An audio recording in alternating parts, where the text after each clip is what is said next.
This is Arthur Thompson, better known as the Godfather of Glasgow. And this is the day he buried his son.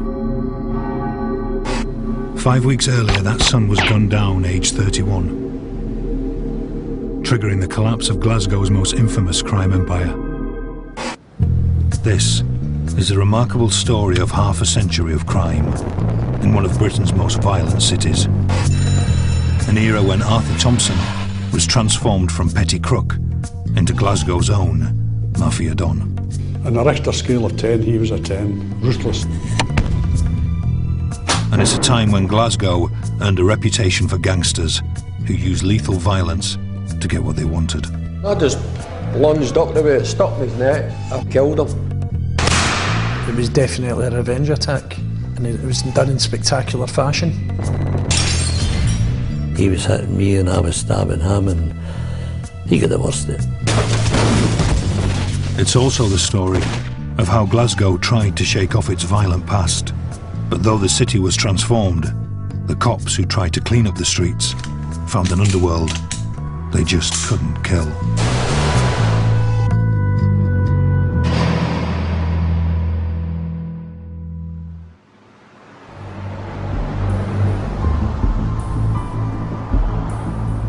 There's more than one Glasgow. There's the Glasgow of today, business centre and tourist hotspot. There's a Glasgow of official history, dubbed the second city of empire because of its size and international importance. And then there's the dark underbelly. An image of Glasgow as a violent city took hold in the 20s and 30s. Chronic overcrowding and poverty, made worse by the Great Depression, produced a subculture of warring gangs.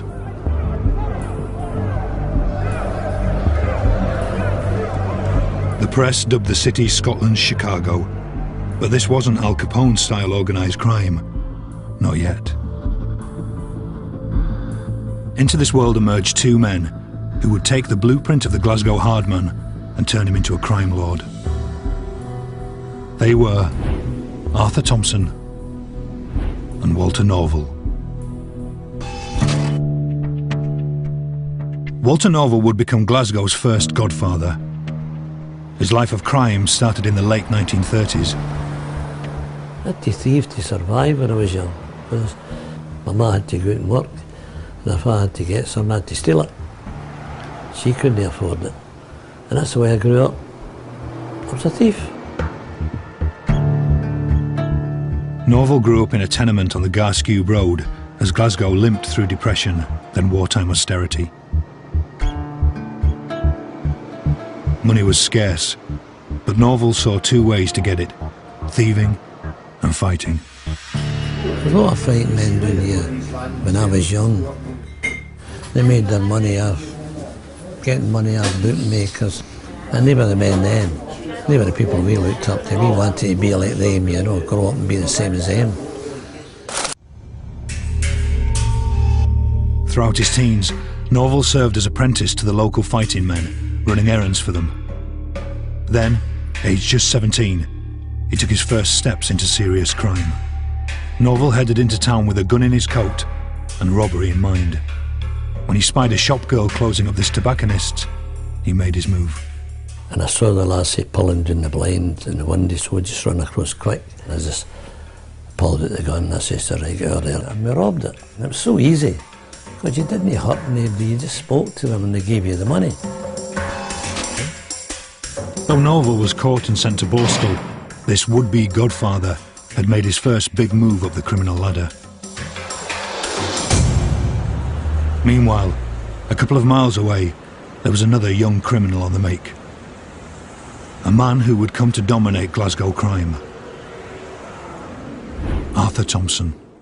That when Arthur was about 16, he went into shopping areas, Duke Street, places, Springburn Road, and said to the shopkeeper, "I understand that your plate glass window's going in tonight. You give me a £5, I'll prevent that." And the guy says, "Piss off."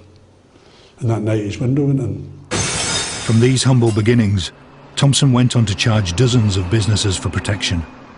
It had been done before, but Thompson was something new. He was systematic, ruthless, and always open to new ways of making money. In the early 50s, there was one particularly eye-catching crime for the ambitious young criminal: safe blowing. A lot of skill involved in safe blowing. You've got to get the proper amount of nitroglycerin, etc. You've got to know what you're doing.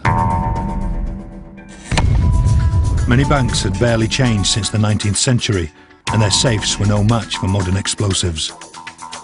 Thompson and his gang took full advantage. They broke into banks, blew safes, and fled with the cash. Then, in rural Bewley in 1954, Thompson got sloppy. Fleeing a bank robbery, he dropped his house keys and ended up with a 4-year jail sentence.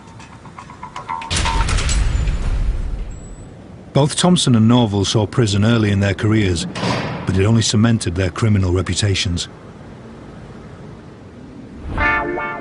Norval returned home in the late 40s after his armed robbery sentence and started putting his criminal name to use. He offered protection to the bookies, as he'd seen hard men do before him. A man was earning maybe £5 or £6 a week. I was getting maybe about 5 or 6 times that of the bookies alone, you know. And this was far from Norval's only income. He expanded his business to every corner of the Glasgow road. It was a small world, but he came to dominate it. He protected the bookies, sold stolen clothes to the brothels, and stolen booze to the many pubs. It just built up, you know, built up from one thing to another. It grew and grew all the time. By the early 60s, the former slum kid was rolling in it, enabling him to buy a holiday home for his growing family. Yet Norval's good living depended on one thing: his reputation as one of Glasgow's toughest men. It was a title that Norval needed to defend. I only fought with people that wanted to fight with me. If they wanted to come and take your crime, you have to try and take it. Mick Gibson was a young man trying to carve out his own criminal reputation. His method? Challenging the local big man. He says, I heard you could fight. He says, I always wanted to try you out. I said, well, please yourself, let's do the back. So we went down the back. Of course, the fight, I got on top of him. As I went to pull my head up, he must have his teeth in my ear. And as I heard the rip, I had a knife in my back pocket. I says, you'll not do that again. I just pulled it out and I tried to take his eyes out. I caught him below the eye and above the other eye. Norval had lost part of his ear, but the score was unsettled. 3 weeks later, he was playing dominoes when a pal told him Gibson wanted a rematch. He says, Gibson's up there, knife's that length. He says, I'll probably killing you. I finished the dominoes and I got him, I walked out, and I was carried, you know, and I had one on me, a blade. And I went to that pub down there at that corner, I opened the door, he was standing at the bar with his pals. So I just walked to her quick and I spoke to him and I said, hey, you looking for me? He turned around, I just stuck the knife right through his neck. And the two, and I stabbed him about 3 times in the chest. And he tried to get away from me, and I'd done his 2 kidneys, stuck it in the back of his head. I just went berserk.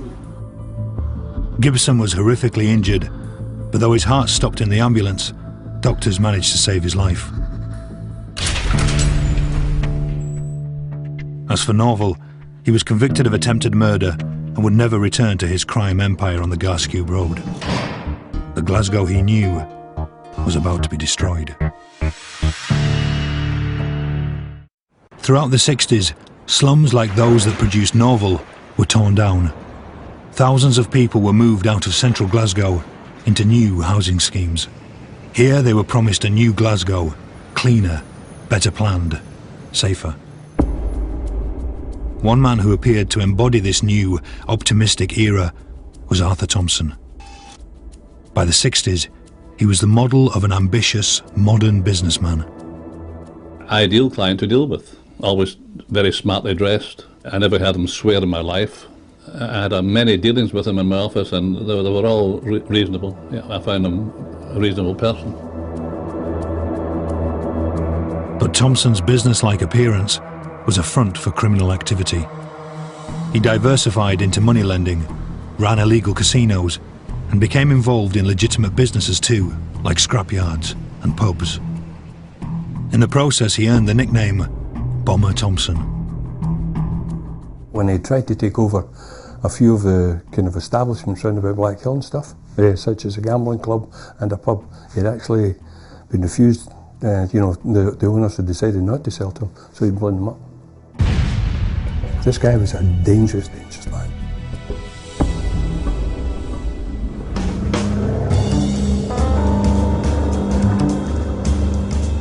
The police needed new methods to keep tabs on serious criminals like Thompson.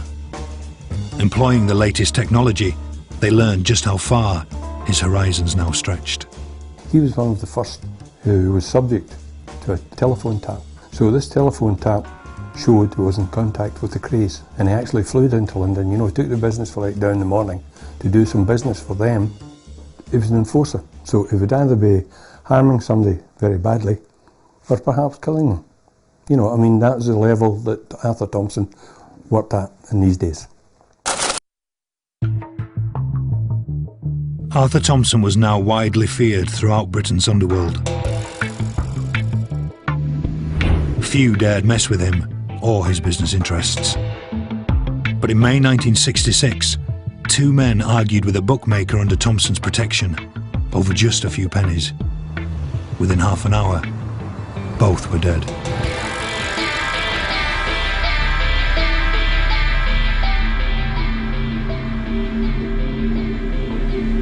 Cop Joe Jackson and his brother John witnessed the two men die from this very spot. We drove up to this key junction here, and just as we came to it, I saw two cars passing. One was a Jaguar, the other one was a white van. I knew that the Jaguar was being driven by Arthur Thompson. The Jaguar was on the outside and it was forcing the other car in towards the pavement. The van was actually pushed off the road, hit against the railway bridge, wrapped itself around the light stanchion.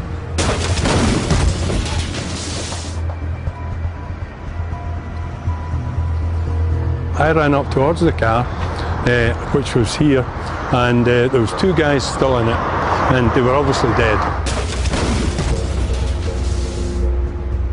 But there's no doubt to my mind what I'd seen was a murder, a double murder, and this was caused by Arthur Thompson. There's no doubt about that. The two victims were James Goldie and Patrick Welsh. Killed, police believed, for simply challenging a bookmaker whom Thompson protected. Thompson was charged with culpable homicide, and Joe Jackson and brother John were now the key witnesses in a case against one of Glasgow's most feared criminals. In other words, they were now in personal danger. I got a phone call at home from CID telling me that information had been received that Thompson intended to bomb my house and the house of my brother that night. So this was very unusual. It never happened before. Fearing an attack, Jackson moved his wife and daughter out of their home. 3 months later, a bomb went off, but Jackson wasn't the victim. On the 22nd of August 1966, dynamite was attached beneath Arthur Thompson's car. The following day, he offered to drive his mother-in-law home. The moment he indicated to pull out, the bomb was detonated. Thompson's mother-in-law died instantly, whilst Thompson escaped virtually unscathed, physically and mentally. If there was an effect on him, it wasn't noticed by me, or indeed by his family. I think they took the matter very well indeed. So who had planted the bomb? The family of car crash victim Patrick Welsh were obvious suspects. And 3 of them were charged with a revenge attack. Incredibly, both cases came to Glasgow High Court at the same time. In the North Court, Thompson was a defendant whilst in the south, he was key witness in a murder trial. Not that he was a very good witness. Even when his own mother-in-law had been killed, Thompson didn't like helping the prosecution. Thompson certainly didn't cooperate with the police as far as giving evidence is concerned for the prosecution. He didn't help the prosecution at all. Don't ask me why, but he had his own reasons, obviously. Without Thompson's evidence, the case collapsed and no one was convicted. As for the charges against Thompson, a witness dramatically challenged Joe Jackson's account. He said that the person the driver was not Thompson, must have been someone else. He was a good witness, this chap, and he wasn't a criminal. It's just by Thompson's good luck, in my opinion, that this man happened to be very close to the scene of the crime and virtually cleared him. The jury gave a verdict unique to Scottish justice. Case not proven, and Arthur Thompson walked free. It is a verdict that still rankles with Joe Jackson today. The witnesses who were not police officers did not give proper evidence because they had been frightened. They were intimidated. I know Thompson, and as soon as the car was past me, I saw him, recognised him. It was Thompson.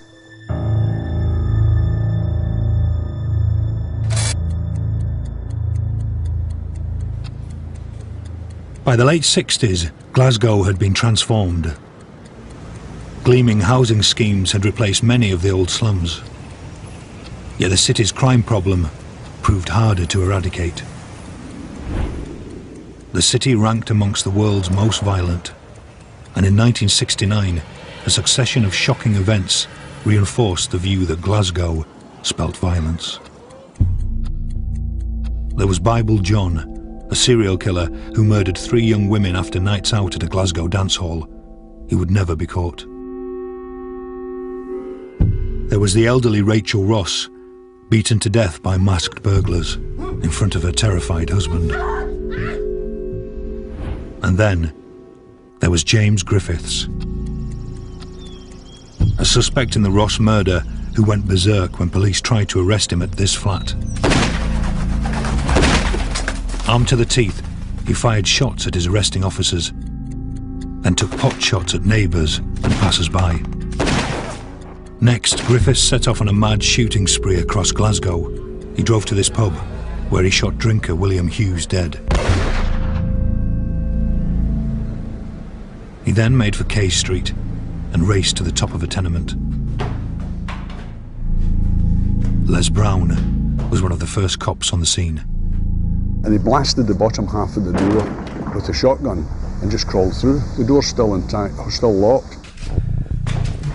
He proceeded with a rifle to fire shots out of the front into Kay Street and out the back window, the rear window of the house, to a playground swing park.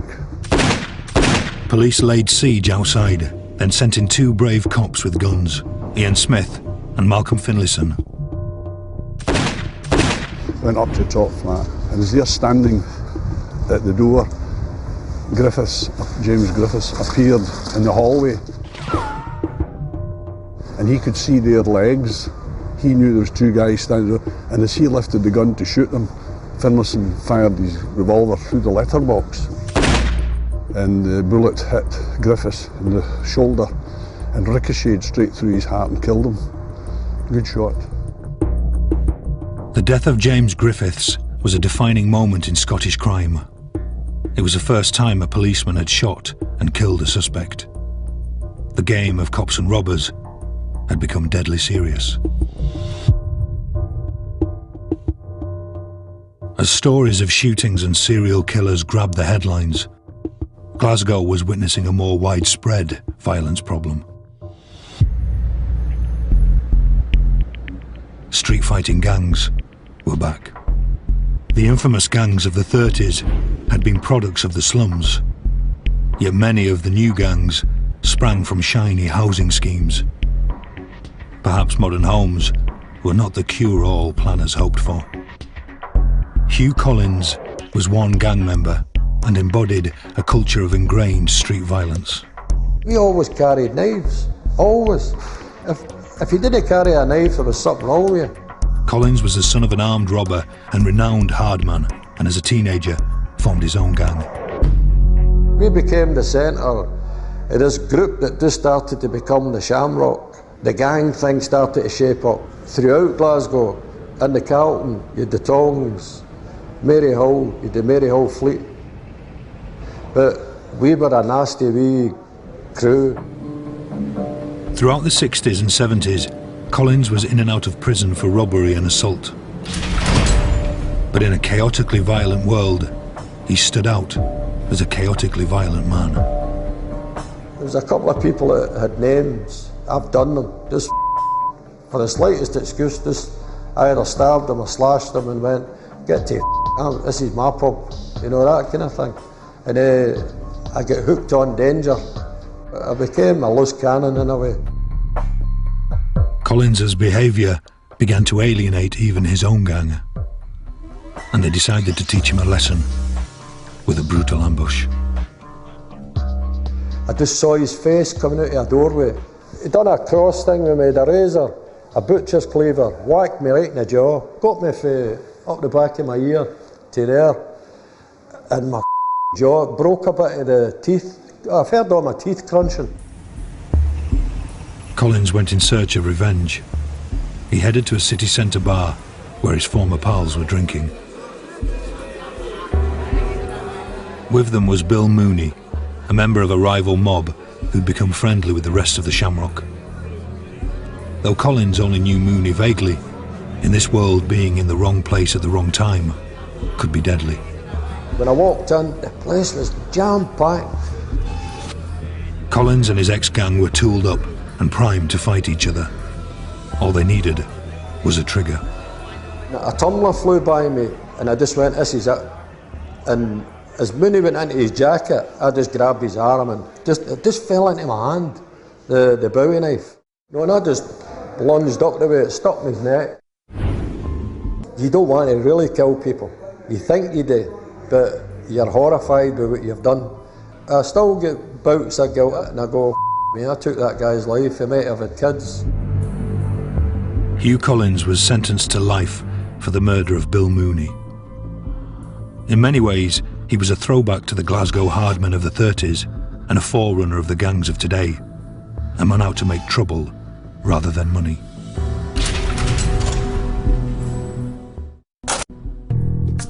The professional criminal of the 70s was quite different. He was out to make money.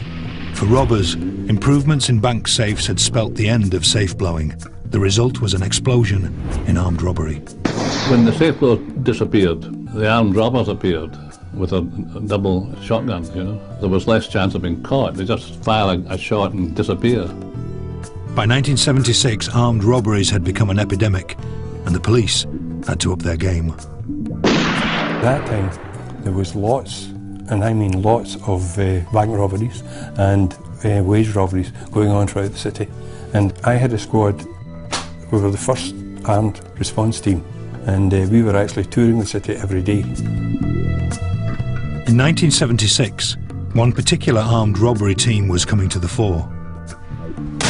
A team which would become known as the XYY Gang. They specialised in cleverly planned hits on a range of targets, from wage deliveries to banks.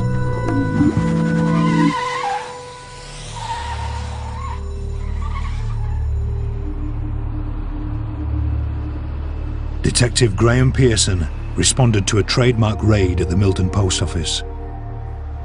That morning, a post office van pulled in here, and as soon as he'd removed the mail sack containing the cash, they came forward with their shotguns and held him at the pavement. Having got the sack of money, they then made off at high speed with the cash. That day, the XYY mob took 7 grand. This was far from a one-off. 17 grand was snatched from a wages delivery at a hospital, 3 grand from a savings bank. This team wasn't interested in one-off spectaculars, but regular paydays. Ordinary decent people were being subjected to extreme violence and threats with shotguns. And each week we were out and about looking for the next target. Police trawled their informers, desperate to uncover the mastermind. Then, After nearly 3 years of raids, police started to hear one name in particular, 49-year-old Walter Norval. Norval had moved with the times. After his old world was torn down, he started again in the new housing schemes. He recruited young hardmen and turned them into a gang of armed robbers. Norval focused on planning, leaving others to get their hands dirty. To this day, he distances himself from his crimes, despite his convictions. And yet, he knows a great deal about a man he calls the boss. The guy that planned them always went and looked at the place for days, watched when money was getting delivered, and watched when it was the quietest time to do it. And what made the getaway? Always planned the getaway, so he did. That was the boss. Though his robbers went armed, Norval claims they took great care not to hurt people. I always used to say to the lads, don't ever hurt anybody in these things. They're only people like yourself that's earning a living. Frighten them, make a noise. And that's what they done, just made a heavy noise, threats. That's what needed.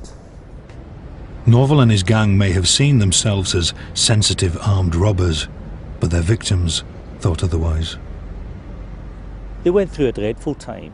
They'd had guns pushed in their face, they'd been sworn at, they'd been assaulted, punched and kicked and pushed around and threatened. It's only a matter of good luck that nobody was killed. Though the police suspected Norval, they lacked firm evidence, and the raids continued into autumn 1977. Then, out of the blue, one of the gang, Phil Henry, was arrested on a post office robbery, and he shocked cops by turning supergrass. He gave a voluntary statement detailing who was involved in the gang, what they did, and as I say, gave us some evidence to back that up, physical evidence. Henry took Pearson up to the old Kirkpatrick Hills outside Glasgow. There they recovered Norval's sawn-off shotgun and thousands of pounds. Norval's heyday with the XYY mob was coming to an end, thanks to Phil Henry. Phil Henry was a rat. He harassed all his pals, and that was to save his own skin. Nothing but a piece of shit. With Norval's arrest, Glasgow's epidemic of armed robberies came to an end. Norval and gang were now heading for a series of massive trials. But as so often in Glasgow, the path of justice didn't run smooth. On the eve of Norval's trial, someone dropped a homemade bomb through the skylight of the High Court. If I could have clapped a guy in the back, I'd done it. Because I don't like courts all my life. It's certainly the first time that I'm aware of that criminals had been as audacious as that. No one was ever convicted of the bombing. But the trials went ahead and caused a media sensation, fueled by the decision to keep the defendants' names secret. Accused were given nom de plumes from the alphabet, and that's why they became known as Mr X and Mr Y, and the whole trial became known as the trial of the XYY mob. 7 key players in the newly named XYY mob were convicted, and their names revealed to the public. Walter Norval's role as the aging mastermind led him to be dubbed the Godfather and receive a 14-year sentence. The police wanted a longer jail term for the years of terror, yet Norval feels his sentence was unfair. Kill somebody, you get less, then take the money. That's the way the law is nowadays. Don't take after the rich, murder the poor, and you're all right. Whilst Norval and others were busy with armed robberies, Arthur Thompson wasn't idle, but he had long ago moved on from high-risk crime. Arthur was different entirely. Arthur was into business things and that in the town, you know. He always described himself as a businessman. Nothing more than that, a businessman. Where he's coming from, I have no idea. Arthur Thompson rarely served a prison sentence. His longest was 4 years for handling stolen goods in 1966, yet police interest in him never wavered. I don't know how many times I was at his house when it was being searched by the police and checking that they didn't plant anything in his house. That house would become legendary and gain the nickname the Ponderosa from the ranch in the TV western Bonanza. As for Thompson, by the start of the 80s, it was him, not Walter Norval, who was becoming known as the Godfather. The police didn't believe Thompson had stopped being a criminal. They just thought he got cleverer. In the early 80s, Thompson was on the lookout for more young guys to work for him when he heard two names, Paul Ferris and Ian Blink MacDonald.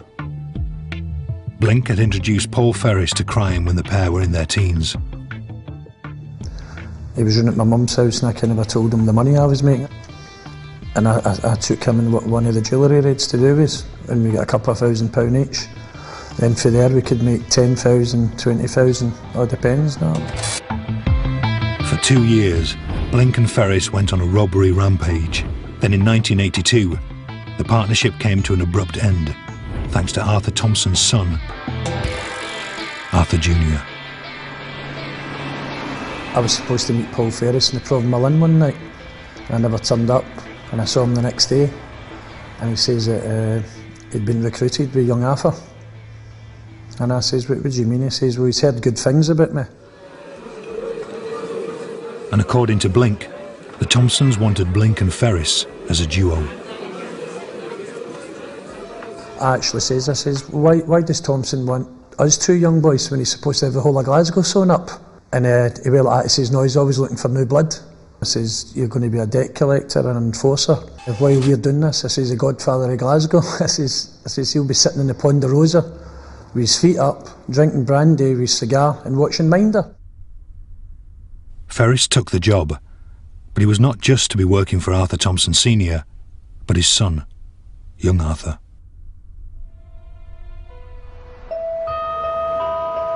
As Ferris and Thompson Jr. set out on their criminal career, one of the most tragic episodes in the history of Glasgow's underworld was about to take place. And it was all about ice cream vans. Glasgow's idealistic town planners had made a few mistakes with the new housing schemes. They became known as deserts with windows because of the lack of facilities, especially shops. Some canny ice cream van drivers started selling bread and cigarettes alongside the lollies. By the 80s, the vans were everywhere and criminals were muscling in. Lewis Scooby Rodden was one of them. To go into the ice cream vans, that was just, you were getting cash all the time. A lot of people used to go into Glasgow city centre and steal everything and sell them ice cream vans. A big thing in the days was cases of cigarettes. It didn't matter what area it was, everybody would buy cigarettes. You're talking about over the week, $2.5 grand, and the early 80s was big money. So you're prepared to fight anybody for it. And big money meant big competition in some of Glasgow's poorest areas.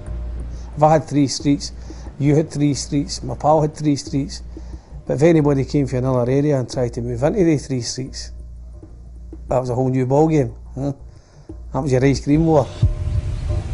In 1983, the war became serious when a driver was stabbed in the head. In February 1984, another driver, Andrew Doyle, had his van shot at. Police set up a unit to calm things down, and he got the nickname the Serious Chimes Squad. But this was no joking matter.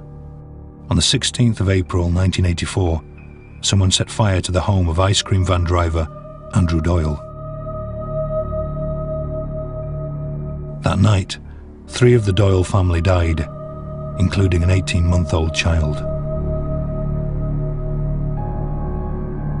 3 more family members, including Andrew Doyle, escaped, but all 3 died in hospital from smoke poisoning.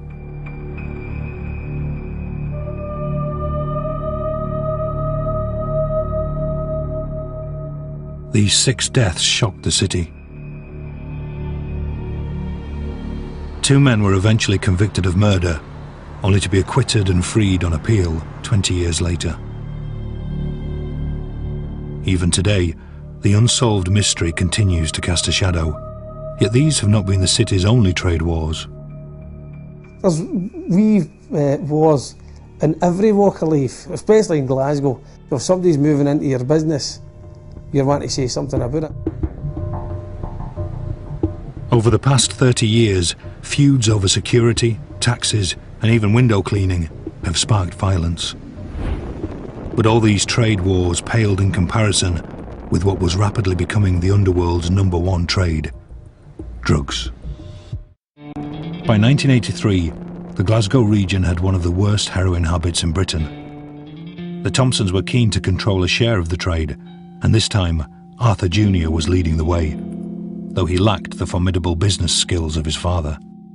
Possibly the worst thing that happened to him was the fact he was called Arthur Thompson, because he thought he would follow his father in his perhaps notoriety. But it's pretty brainless and disappointing. It must have been disappointing to his father as well. The police started to hear about young Arthur, including Joe Jackson, now the head of Glasgow's crime squad.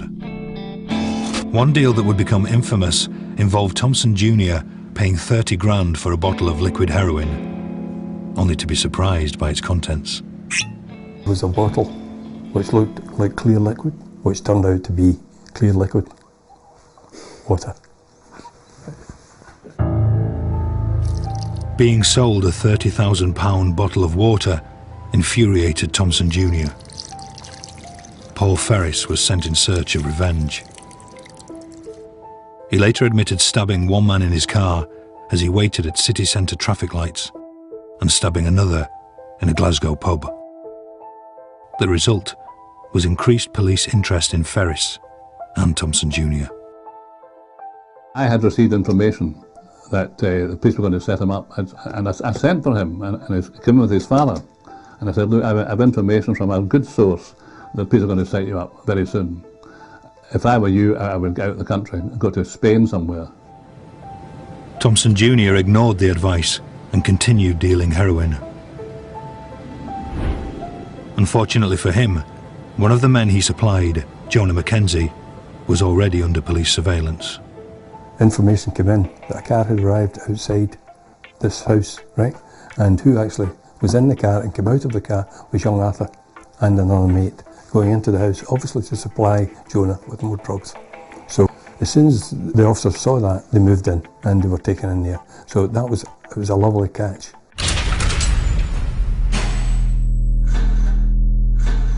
Aged 25, Arthur Thompson Jr. was sentenced to 11 years. His family's enforcer, Paul Ferris, was given 18 months for possessing an offensive weapon and drugs. By the time he was released, Ferris decided to quit being what he termed a dispensable wage slave for the Thompsons. Young Arthur was just a fat boy that ate sweeties all the time. Paul Ferris was the son that he wanted. When he left jail, Ferris formed his own team with two criminals named Bobby Glover and Joe Bananas Hanlon. He more or less recruited Hanlon and Glover the same way he was recruited with young Arthur. But Hanlon and Glover were to be short-lived partners.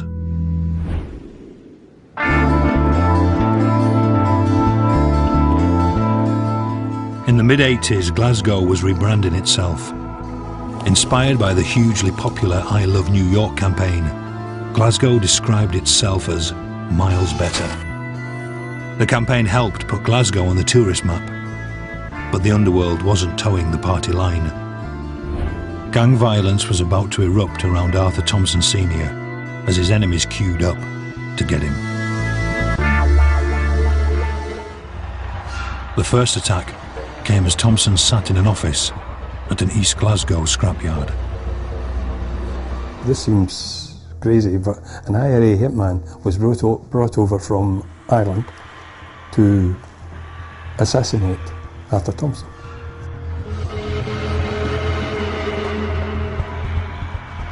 When he walked in, he didn't speak, he pulled out a gun.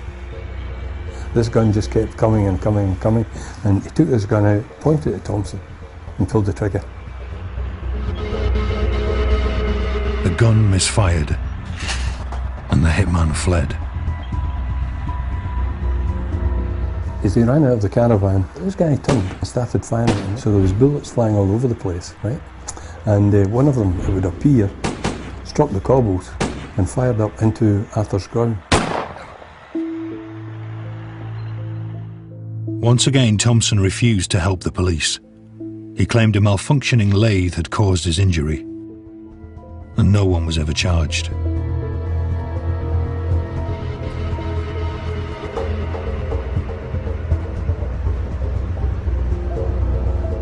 Then in 1990, reporter Stephen Wilkie was sitting outside the Ponderosa when he witnessed another brutal attack on Thompson. I was kneeling down under my car changing a wheel. Next thing there's a screech, a thud, some cursing. I look up and trying to see this souped up Ford sports car reversing over the railings there, and what I thought was just an old man trapped under the railing. That old man was Arthur Thompson. The car sped off, leaving Arthur Thompson completely entwined in the railings across the road, with a broken leg, cut face, broken nose, broken fingers and seriously bruised ribs. That was sort of the start of his downfall from that night onwards.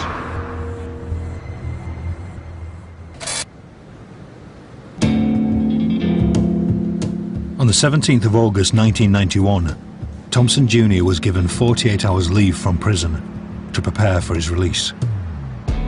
He headed home to Provanmill and stopped in at the Provanmill Inn. There he appeared itching to get even on a whole host of criminals. He was in the pub just down the road from where we are now, blatantly written out the names of people he was going to kill. Showing it to folk, holding up, I'm going to shoot this, I'm going to shoot that, look at this knife I've bought. Silly man, paid the price.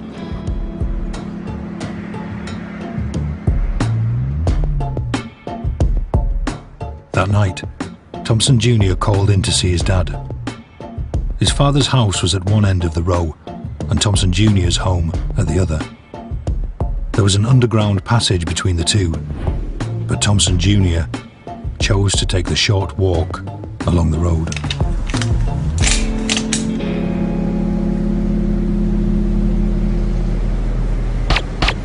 Arthur Thompson Jr. was shot 3 times with a silenced revolver. Within an hour, he was pronounced dead. It was almost like the end of an era when young Arthur was shot. It was a real change. It was like the young team are here now, move aside, old man. Your son was a joke, we've taken him out, come ahead. So who killed Arthur Thompson Jr.? Not surprisingly, the Underworld rumour mill went into overdrive. Oh, the jail gossip was going about, wonder who could have done this, blah, blah, blah, blah, blah, and then Paul Ferris's name was coming up all over the place. Ferris, along with Bobby Glover, was questioned about the murder, then charged with a separate violent incident. While Ferris was kept in prison, Glover was given bail. 2 weeks later, a nervous Glover phoned journalist Stephen Wilkie the night before Thompson Jr.'s funeral. He was basically a very, very scared man. The next time I saw Bobby Glover, which was less than 12 hours later, he was behind the rear seat of a car with a .22 round in his head and a .38 round in his chest.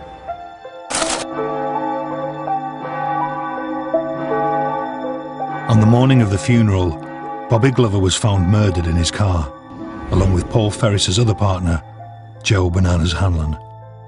The bodies were left on the route of Thompson Jr.'s hearse. Many thought Thompson Sr. was responsible. Arthur Thompson asserted all his authority and all his criminal power for that to happen. It was definitely a revenge attack, and it was done in spectacular fashion. 5 weeks straight after his son. With Thompson Jr.'s body barely in the ground, armed police raided the Ponderosa for one final time. They found nothing linking Thompson Sr. to the murders of Hanlon and Glover, and the case remains unsolved. As for Thompson Jr., Paul Ferris was charged with carrying out his murder. The resultant court case was the longest in Scottish history. On the day of the verdict, the whole of Glasgow held its breath.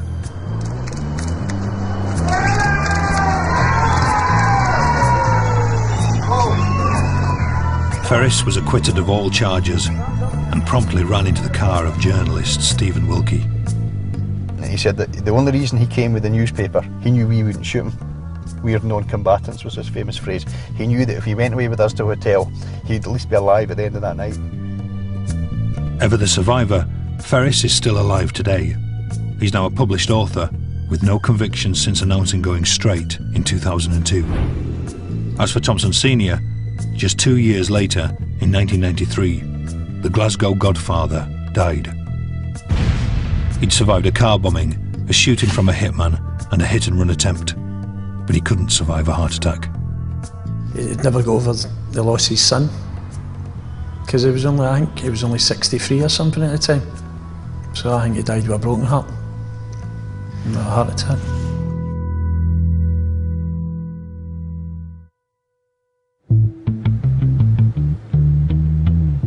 The Thompson era was over, and Glasgow moved on. Today's city is a world away from the place Thompson and Walter Norval grew up. Yet an underworld as entrenched as Glasgow's doesn't just disappear. Obviously, there'll always be other guys coming up in their place. To say, will they be as identifiable as Thompson or Norval? Perhaps they've learned a lesson, perhaps they'll be quieter, but they're still there, they're still doing the same kind of work, and they still have to be caught and they have to be put in jail. Police recently identified 170 street gangs in one city, which is a phenomenal amount, and each of them's got 20, 30, 40 members, each of who will stab you to bits in a second for no good reason other than the fact it's from the wrong area. And that hasn't changed. For a while it went away in the 80s and 90s, but now it's come right back with a vengeance. Perhaps once again because the poverty level's risen. Over the decades, the crime business has changed, like Glasgow itself. From the protection rackets of the slums to the drugs business centred on the housing schemes. Yet Glasgow's culture of violence lingers on. The city still churns out violent men who will stop at nothing to get what they want. Or, like Arthur Thompson Jr., die trying.